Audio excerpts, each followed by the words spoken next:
बताने वाले कुछ ऐसी प्रथाओं के बारे में जिसे जानकर आप भी हैरान हो जाएंगे। जी हाँ, मानसून के लिए आखिर क्या क्या अलग अलग जगहों पे आखिर क्या क्या प्रथाएं की जाती है उसके बारे में बताने जा रहे हैं हम आपको।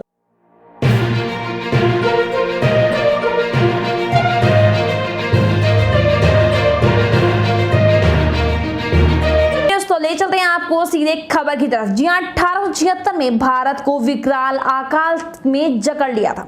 तो वहीं पर ऐसी भुखमरी फैली थी कि महज 2 साल में ही 50 लाख लोगों का सफाया हो गया था। तो इसके 2 दशक बाद देश को एक बार फिर भयंकर सूखे का सामना करना पड़ा। तो ये सूखा बुंदेलखंड से शुरू होकर बिहार, उत्तर प्रदेश, मद्रास और बॉम्बे तक बंजर खेत और बदहाल आबादी छोड़ गया। तो ये सिलसिला बदस्तूर चलता रहा। तो वहीं बताते हैं आपको कि 19वीं सदी के आसपास किसानों को लगने लगा कि अकाल और सूखा इसलिए पड़ रहा है क्योंकि उनके देवता नाराज हो गए हैं। जी हाँ, देवताओं के क्रोध को शांत करने के लिए देश के अलग अलग हिस्सों में तरह तरह की कवायद होने लगी। तो धीरे धीरे यही प्रथाएं बन गई कि बारिश के लिए कहीं मेढक मेढकी की शादी कराई जाने लगी तो कहीं पर स्त्री को नग्न करके खेत की जुताई कराने लगे। तो हम यहाँ मानसून के लिए देश भर में होने वाली ऐसी अनोखी प्रथाओं के बारे में आपको बताने जा रहे हैं। तो वहीं पर पहली प्रथा है, जी हाँ, अविवाहित स्त्री को नग्न करके खेत की जुताई। जी हाँ, ब्रिटिश में विलियम कुक के अनुसार 1873 से लेकर के गोरखपुर में अकाल पड़ा। तो इस दौरान कई ऐसे मामले देखने को मिले जहां पर रात में अविवाहित स्त्री बिना कपड़े पहने हुए खेत को जोत रही है। तो उसकी किताब popular religion and folklore of northern India के मुताबिक इस पूरी प्रक्रिया में पुरुष को दूर रखा जाता है। तो किसानों की मान्यता थी कि अगर खेत जोत रही महिलाओं को कोई देख लेता है तो उनके गंभीर परिणाम भुगतने पड़ेंगे। तो ये आपको बताते हैं कि बिहार, यूपी और तमिलनाडु के कुछ ग्रामीण इलाकों में ये प्रथा आज भी चल रही है। लोगों की मानता है कि इससे बारिश के देवता को शर्म आ जाती है और वे बारिश भेज देते हैं।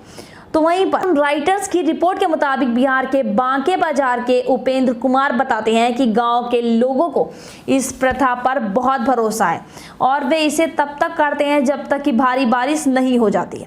तो वहीं पर बारिश के लिए मेढक मेढकी की शादी परंपरागत रूप से असम में भी होती है, लेकिन अब यूपी, एमपी, महाराष्ट्र और तमिलनाडु के कुछ हिस्सों में भी पूरे रीति रिवाज के साथ यह प्रथा मनाई जाती है। तो 2019 में एक ऐसा ही मामला काफी चर्चे में रहा था जब बारिश के लिए पहले मेढक मेढकी की शादी कराई गई, लेकिन जब ज्यादा बारिश होने लगी तो दोनों का तलाक करवा दिया गया। तो लोक प्रथाओं के जानकारों का मानना है कि मेढक मेढकी की शादी का मौसम से कनेक्शन है। तो मानसून के दौरान मेढक बाहर निकलता है और टर्टल मेढकी को आकर्षित करता है। तो वहीं पर मेढक मेढकी की शादी एक प्रतीक के तौर पर कराई जाती है जिससे वो दोनों मिलन के लिए तैयार हो जाते हैं और बारिश आ जाती है। तो वहीं पर अगला है जुम्बा बजाने की प्रथा। जी हाँ, पांडवों में तीसरे नंबर के भाई यानी कि भीम बस्तर में गौंड जनजाति के लोग उन्हें अपना देवता मानते हैं, उन्हें बारिश और शक्ति का प्रतीक मानते हैं। तो वहीं पर स्थानीय मान्यता के अनुसार जब भी भीम तुम्बा बजाते थे तो बारिश हो जाती थी। तुम्बा एक बजाने वाला एक ऐसा यंत्र है जो गोंड में एक समुदाय इसे बजाने का काम करता है जिसे भीम कहते हैं। तो वहीं पर गोंड जनजाति में इसका बेहद सम्मान है। तो इसे समारोह में विशेष रूप से बुलाया जाता है और आज भी लोगों का मानना है कि जब भीम तुम्बा बजाते थे तो बारिश होती थी। तो ये प्रथा छत्तीसगढ़ के कई इलाकों में प्रचलित है।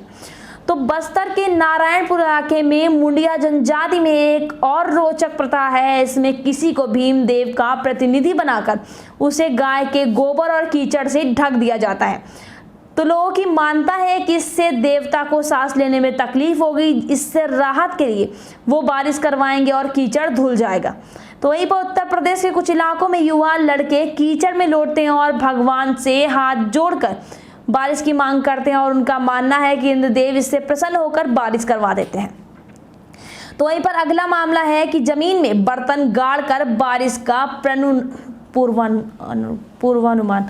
तो वहीं पर अगली प्रथा है कि जमीन में बर्तन गाड़कर बारिश का पूर्वानुमान। जी हाँ, बारिश की भविष्यवाणी के लिए झारखंड के सरायकेला में एक प्रथा प्रचलित है। तो चैत्र पर्व के उत्सव के दौरान कई पुरुष नदी में पानी भरकर शिव मंदिर पर कलश यात्रा निकालते हैं। तो इस बर्तनों को रात में मंदिर में गाड़ दिया जाता है और पुजारी अगले दिन इस बर्तन को खोदता है और पानी का मुआयना करता है। अगर बर्तन में पानी का स्तर पहले जैसा होता है तो ये अच्छी बारिश का संकेत है। अगर पानी का स्तर कम हो जाता है तो ये सूखे की भविष्यवाणी है। इसके बाद देवताओं को खुश करने के लिए अनुष्ठान शुरू होता है और इसमें लोग कांटों पर लौटकर अपने पाप के लिए क्षमा मांगते हैं। तो वहीं पर आपको बताते हैं अगले रीति रिवाज के बारे में, तो इसलिए वीडियो पे बने रहें। तो बारिश के लिए प्रचलित कुछ अन्य रीति रिवाज के बारे में बताने जा रहे हैं हमको। तो तेलंगाना के कुछ गांव में रहने वाले अपने घरों को छोड़कर जंगल में दिन बिताते हैं। उनका मानना है कि वनवास करने से भगवान खुश रहेंगे और बारिश करेंगे। तो वहीं पर 1819 के मदुरै में लोगों को कांटे से हवा में लटकाने की प्रथा रही है। हालांकि मद्रास सरकार ने 2 दशक पहले इस प्रथा पर रोक लगा दी है। इसमें एक हष्टपुष्ट युवा को 25 से 60 फीट ऊपर हवा में लटकाया जाता है। तो लोगों की मानता है कि इससे बारिश हो जाती है। पर तमिलनाडु के नल्लाथंगल नाम के एक लोकगीत है।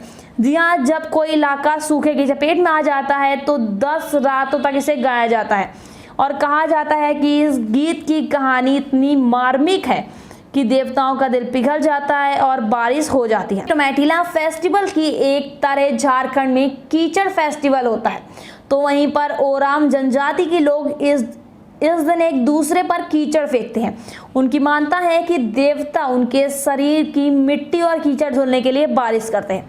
तो वहीं पर अगली प्रथा है कि कर्नाटक और गुजरात के कुछ मंदिरों में पानी से भरे बर्तनों में बैठकर पंडित वैदिक मंत्रों का उच्चारण करते हैं और उनका मानना है कि इससे अच्छी बारिश होती है और तापमान में कमी होती है। तो आपको बताते हैं थाईलैंड की प्रथा के बारे में। तो थाईलैंड में बारिश के लिए बिल्ली पर फेंका जाता है पानी। तो एसोसिएटेड प्रोफेसर मयंक कुमार अपनी किताब मानसून इकोलॉजिस्ट में लिखा है कि ये सभी कहावतें और प्रथाएं भले ही अंधविश्वास लगती हों, लेकिन इसका प्रकृति में मूल्यों के साथ गहरा संबंध है। तो ऐसी प्रथाएं सिर्फ भारत तक ही सीमित नहीं है। थाईलैंड में बारिश के लिए बिल्ली पर पानी फेंकने का रिवाज है। यहाँ पिंजड़े में कैद बिल्ली पर पानी की बौछार मारी जाती है और मानता है कि बिल्ली के रोने से बारिश आती है। हालांकि आजकल इस प्रथा में बदलाव करके नकली बिल्ली का इस्तेमाल किया जाता है। इसी तरह अमेरिका में बारिश के लिए पारंपरिक डांस की प्रथा है। तो ये थी मानसून से जुड़ी प्रथाओं की खबर। इसी तरह की खबरों के लिए बने रहिए हमारे साथ और देखते रहिए लाइव इंडिया 24x7 न्यूज़। धन्यवाद।